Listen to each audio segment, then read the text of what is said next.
প্রিয় দর্শক আসসালামু আলাইকুম। এবার সিনেমা জগৎ ছেড়ে আল্লামা অনন্ত জলিল কাসেমি আল মাদারি সে ওয়াজের জগতে চলে আসছে। কি আমার কথা বিশ্বাস হচ্ছে না? চলুন আগে ওয়াজটা আপনারা একটু শুনেন। আমরা এদিকে অ্যাটেনশন দেই। হুজুর পাক সাল্লাল্লাহু আলাইহি ওয়াসাল্লাম খিদমত করতেন হযরত আবু হুরায়রা রাহমাতুল্লাহ রাদিয়াল্লাহু আনহু খিদমত করতেন। জেনেও না জানার ভান করে ফেরেশতাদেরকে জিজ্ঞেস করবেন যে তোমরা কোথা হইতে আসিয়াছো। আমরা এদিকে অ্যাটেনশন দেই যে ফেরেশতাদেরকে আল্লাহ তাআলা জিজ্ঞেস করবেন যে তোমরা কোথা হইতে আসিয়াছো। তখন ফেরেশতারা বলবেন যে হে আল্লাহ, আমরা অমুক মজলিস হইতে আসিয়াছি। তখন আল্লাহ তাআলা ফেরেশতাদেরকে আবারও জিজ্ঞেস করবেন ওই মজলিসে কি নিয়ে আলোচনা হচ্ছিল। যে হে আল্লাহ, ওইখানে আল্লাহ এবং রাসূল নিয়ে আলোচনা হচ্ছিল, আর রাসূলের সুন্নাত এবং আল্লাহ তাআলার যে ফরজ আল্লাহ তাআলাকে নিয়ে আলোচনা হচ্ছিল। তখন আল্লাহ তাআলা আবার জিজ্ঞেস করবেন তারা কি আল্লাহকে দেখেছে। তখন ফেরেশতাগণ বলবেন যে হে আল্লাহ, তারা তো আল্লাহকে দেখেন না। তখন জিজ্ঞেস করবেন যে তারা যদি আল্লাহকে দেখতো তাহলে কি করত। তখন আবার ফেরেশতাগণ বলবেন যে তারা যদি আল্লাহকে দেখতে পাইতো তাহলে আরো তারা আল্লাহকে পাওয়ার চেষ্টা করত।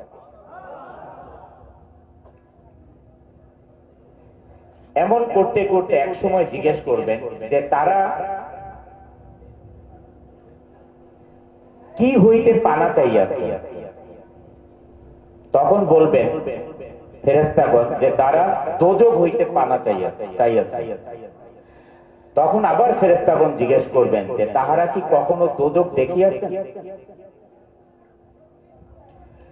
তখন বলবেন যে হে আল্লাহ, তারা দোজখ কখনো দেখে না।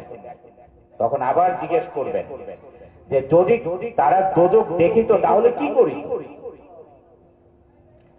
তখন বলবেন যে ফেরেশতাগণ যে তারা দোজখ থেকে পানা চাইতো এবং পলায়ন করত। তখন আল্লাহ তাআলা খুশি হয়ে বলবেন যেই মজলিসে যারা ছিলেন তাদের বিগত দিনের সমস্ত পাপ আমি মাফ করে দিব। তাহলে বন্ধুগণ, এবার আমি আগে যেটা বলেছিলাম যে অনেক ছোট ছোট কাজে আল্লাহ তাআলা আমাদের নেক রেখেছেন। আমরা যখন সকালে ফজর নামাজ পড়তে যাই, আমরা আগামীকাল আল্লাহ তাআলা যদি আমাদেরকে হায়াত দারাজ করেন, আমরা আগামীকাল যদি বেঁচে থাকি আমরা মসজিদে ফজর নামাজ পড়তে যাই। ফজর নামাজ পড়ে আমরা দৌড়াদৌড়ি না করি বাসায় আসার জন্য। প্রত্যেকটা মসজিদে ইমাম সাহেবরা এবং তাবলীগ জামাত যদি থাকেন তারা বায়ান করেন। তার মানে কি হলো, আজকে 17 তারিখ, আল্লাহ তাআলা যদি আমাদের সবার গুনাহ মাফ করেন, 18 তারিখে আমাদের কোনো না কোনো কারণে আবার গুনাহ হবে। যদি 19 তারিখ সকালবেলা আমরা মসজিদে এরকম একটা বায়ান এর অংশগ্রহণ করি তাহলে আবার আল্লাহ তাআলা আমাদের গুনাহ মাফ করবেন। তাহলে যেই ওসামা ভাইয়ের যে বায়ান ছিল আল্লাহ তাআলার নিকটবর্তী হওয়া, বেহেশত আমাদের আমলনামা ডান হাতে আসবে এবং আমরা বেহেশতবাসী হব, তাহলে কত সহজ ব্যাপারে। আমি আরেকটু কথা বলি, সেটা হুজুর পাক সাল্লাল্লাহু আলাইহি ওয়াসাল্লাম খিদমত করতেন হযরত আবু হুরায়রা রাহমাতুল্লাহ রাদিয়াল্লাহু আনহু খিদমত করতেন। তো যাই হোক, আপনারা আসলে ওয়াজটা শোনার মাধ্যমে কোনো কিছু লক্ষ্য করছেন কিনা আমি জানি না, তবে আমি আপনাদেরকে বলে দিচ্ছি।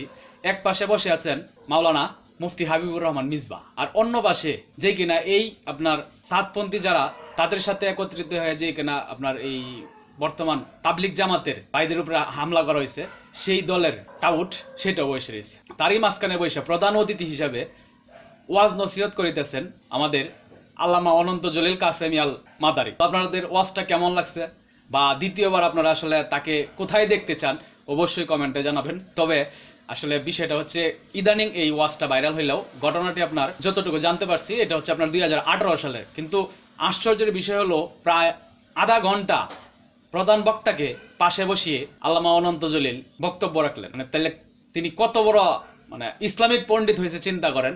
কিছুদিন আগে হয়তো আপনারা দেখছেন পিনাকিদা একটা ভিডিও পাবলিশ করছেন, যেটা আপনার ওলা ভাইদেরকে নিয়ে যে আক্রমণ, ওই আক্রমণের মাস্টারমাইন্ড কে ছিল।